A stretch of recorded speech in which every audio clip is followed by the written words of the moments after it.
श्रद्धा की कोई मांग नहीं है, श्रद्धा की कोई आवश्यकता भी नहीं है।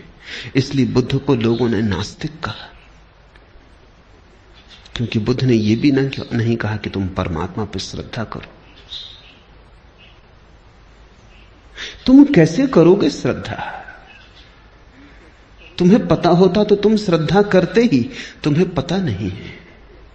इस अज्ञान में तुम कैसे श्रद्धा करोगे? और अज्ञान में तुम जो श्रद्धा बांध भी लोगे वो तुम्हारी अज्ञान के ईंटों से बना हुआ भवन होगा।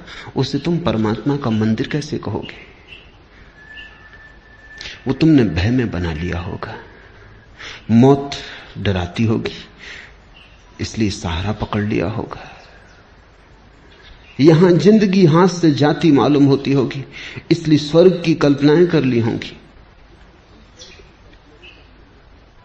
लेकिन इन कल्पनाओं से, भय पर खड़ी हुई इन धारणाओं से कहीं कोई मुक्त हुआ है? इसी से ही तो आदमी पंगु है, इससे ही तो आदमी पक्षाघात में दबा है। इसलिए बुद्ध ने ईश्वर की बात नहीं की।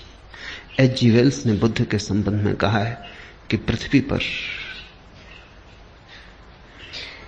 इस जैसा ईश्वरीय व्यक्ति और इस जैसा ईश्वर विरोधी व्यक्ति एक साथ पाना कठिन।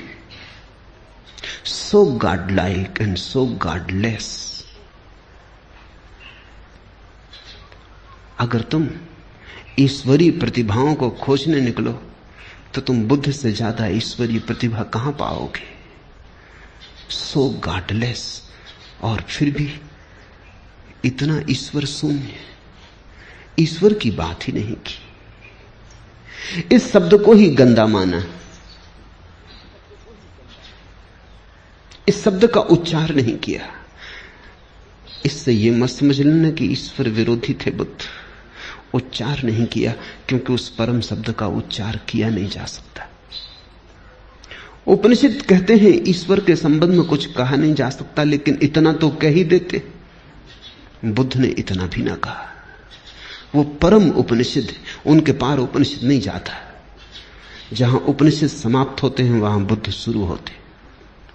आखिर इतना तो कह ही दिया, रोक ना सके अपने को कि ईश्वर निर्गुण है, तो निर्गुण उसका गुण बना दिया। कहा कि ईश्वर निराकार है, तो निराकार उसका आकार हो गया। लेकिन बिना कहे न रह सके। उपनिषद के ऋषि भी बोल गए, मौन में ही संभालना था उस संपदा को, बोलकर गंवा दी। बंधी मुट्ठी लाख की थी, खुली दो कौड़ी की हो गई। वो बात ऐसी थी कि कहनी नहीं थी, क्योंकि तुम जो कुछ भी कहोगे वो गलत होगा।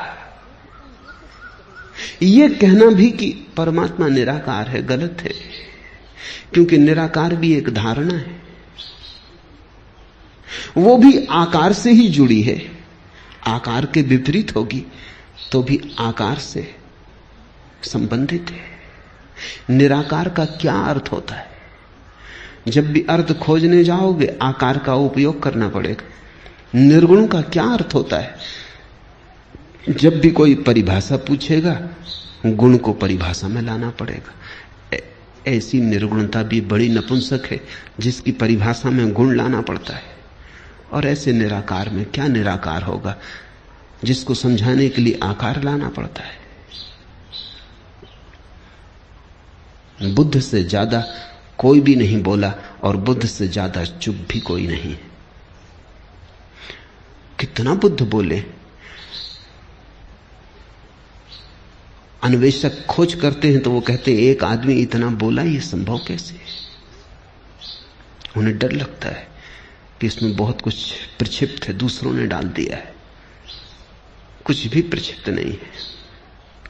जितना बुद्ध बोले पूरा संग्रहित ही नहीं हुआ है। खूब बोले और फिर भी उनसे ज्यादा चुप कोई भी नहीं, क्योंकि जहां